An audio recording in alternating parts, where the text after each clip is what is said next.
Bonjour Lord Houda, bonjour Madame Sabrina Khaldi, sous-directrice à l'audiovisuel au ministère des Moudjahidines. L'Algérie donc célébrera le 70e anniversaire de la révolution, de la glorieuse révolution du 1er novembre 1954, l'aboutissement de plus de 125 ans de lutte contre la colonisation.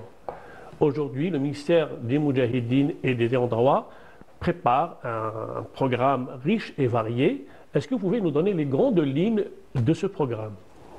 Bonjour et merci pour l'invitation.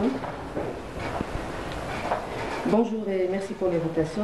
Effectivement, le ministère des Moudjahidines et des Ayants droit a préparé un programme très riche qui aspire à ce que représente cette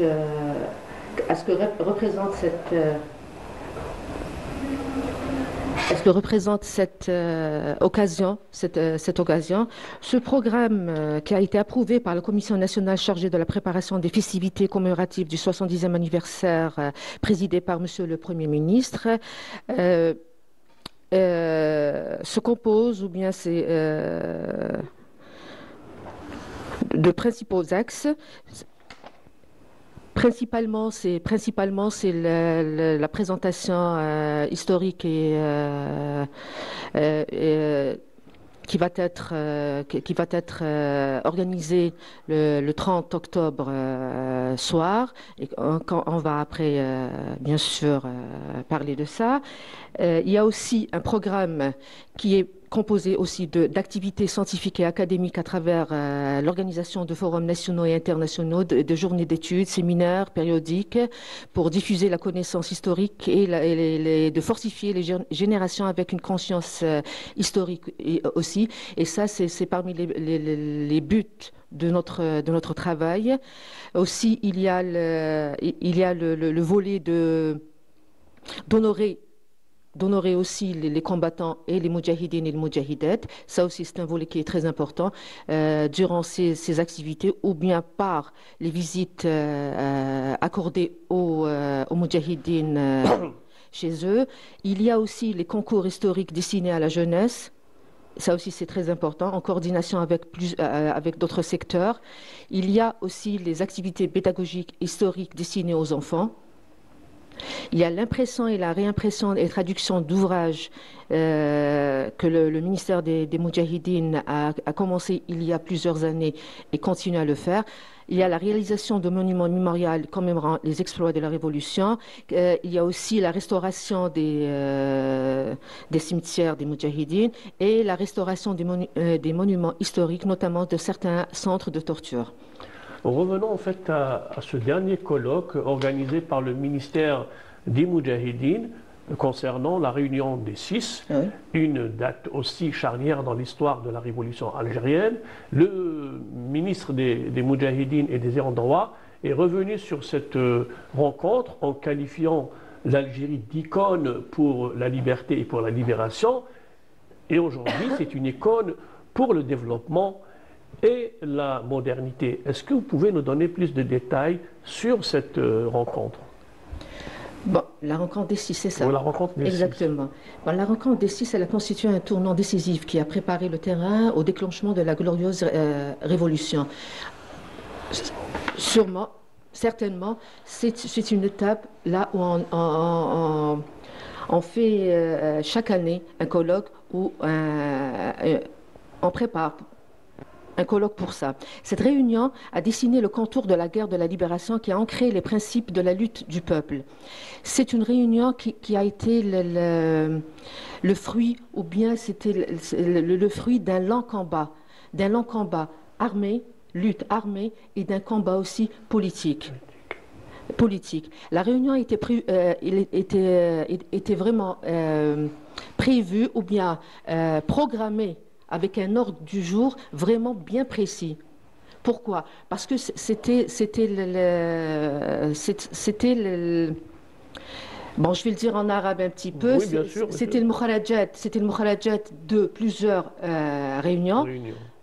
dans la réunion des 22, qui a été, organisée en juin 1954 à Clos-Salambier, exactement. Cette réunion des six, c'était vraiment pour préciser et fixer certaines décisions et arriver à certaines décisions dans la fixation de la date du déclenchement de la révolution, et c'était vraiment très important. L'attribution d'une appellation aussi à ce nouveau mouvement qui comportait deux volets, le volet politique et le volet armé. Et dont vient l'appellation du FLN et de l'ALN. Et bien sûr, la fixation aussi, ou faire aussi établir des relations avec la délégation extérieure, bien sûr, qui a fait aussi un travail à l'extérieur. Voilà. Revenons un peu à la célébration du 70e anniversaire du déclenchement de la Révolution, qui se veut cette année un peu triomphale avec cette pièce de théâtre, avec cet opéra en fait intitulé Ruh al-Jazair, réalisé par Ahmed Rzaq. Oui. On est en fait pour les dernières retouches pour la tenue de cette grande fresque historique qui revient sur notre noble révolution. Pouvez-vous nous parler des dernières retouches, en fait, des derniers préparatifs pour la pièce Ruh al-Jazair? Oui, bien sûr. Cette œuvre grandiose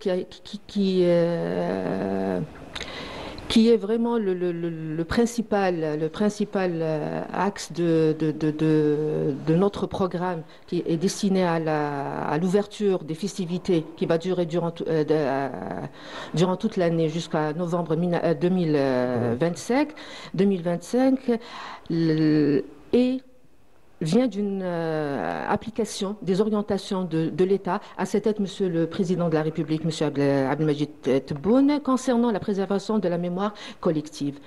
Le ministère des Moudjahidines et des Endroits a voulu que cette présentation historique et culturelle en même temps doit montrer et doit refléter tous les efforts fournis par le secteur pour la préservation de la mémoire collective et du patrimoine historique algérien. C'est une production pour laquelle le ministère espère montrer les dimensions humanitaires et libératrices du peuple algérien, ainsi que aussi les dimensions hadariya, civilisationnelle. Exactement, civilisationnelle. Concernant la préparation de cette œuvre grandiose. Exactement, de cette œuvre grandiose qui est vraiment unique et qui n'a jamais été préparée depuis l'indépendance. Elle a été faite en deux volets. Le premier, c'était à Oran, les préparatifs techniques et artistiques. C'était au niveau du village méditerranéen à Oran, et qui s'est terminé au début du mois d'octobre, et se termine actuellement au niveau du complexe sportif Mohamed Boudiaf, ici à Alger. Bon. Cette présentation est aussi composée de deux volets. Un volet artistique, purement artistique, et un volet technique et technologique. Et j'insiste sur le mot technologique, parce qu'on a utilisé les derniers moyens technologiques qui peuvent être utilisés dans ce genre de spectacle, dans le mapping, dans l'art en 3D, exactement, en 3D, dans les lumières aussi utilisées, et je vous assure que ça va être vraiment spectaculaire. Donc on donnera rendez-vous aux téléspectateurs. Exactement. Et puis également aux Algériens et aux Algériennes pour y aller à la compétition. Sans oublier aussi que les participants, les moyens humains aussi, qui dépassent les 1200 personnes entre danseurs, chanteurs, acteurs, techniciens, encadreurs, couleurs et tout, c'est vraiment grandiose. Oui. Donc, restons dans le domaine artistique pour parler également de la préservation de la mémoire par des outils technologiques comme le lancement de plusieurs plateformes numériques, ainsi que le soutien et la production d'œuvres cinématographiques et audiovisuelles. Est-ce que vous pouvez nous fournir un peu des détails sur cet aspect, sur cet axe pour lequel le ministère des Moudjahidines s'attelle à préserver et à encourager? Le ministère des Moudjahidines des endroits donne vraiment une très grande importance au volet technologique et la numérisation des moyens et la numérisation aussi de tous les dossiers qui sont abordés par nos services. Concernant ces derniers projets, on a la numérisation et l'utilisation des technologies modernes dans le domaine de la préservation de la mémoire et de la communication du message historique. Dans les prochains jours, on va aussi, Monsieur le ministre va donner le coup d'envoi. Exactement, l'envoi d'une plateforme numérique concernant un portail électronique pour les sites historiques. Ça, il est en cours de finalisation, ainsi que la numérisation des témoignages vivants. Exactement. Tout ça pour réaliser, pour donner ou pour faire passer le message à cette jeunesse et pour aussi comment dirais-je, je vais le dire toujours en arabe, c'est Mouakabet, ce qui se passe dans le monde. Ce qui se passe dans le monde avec les nouvelles technologies. Exactement. Voilà. Concernant les œuvres audiovisuelles, le ministère des Moudjahidines et des endroits pour cette occasion a organisé un concours destiné au profit des sociétés spécialistes et pour tous les spécialistes dans le domaine audiovisuel pour la réalisation d'œuvres audiovisuelles d'abord, audiovisuelles historiques. Ça, c'est très important parce que nous, à chaque événement, à chaque fois, on cherche à l'amel pour l'histoire à travers ces œuvres audiovisuelles. Ça s'est fait à l'occasion du 60e anniversaire et ça fera aussi à l'occasion du 70e anniversaire. Voilà. Donc, pour terminer, nous invitons les Algériens et les Algériennes pour suivre cette fresque historique Rouh al-Jazair. Je remercie Madame Sabrina Khaldi d'avoir accepté l'invitation de l'invité de la matinale. Merci.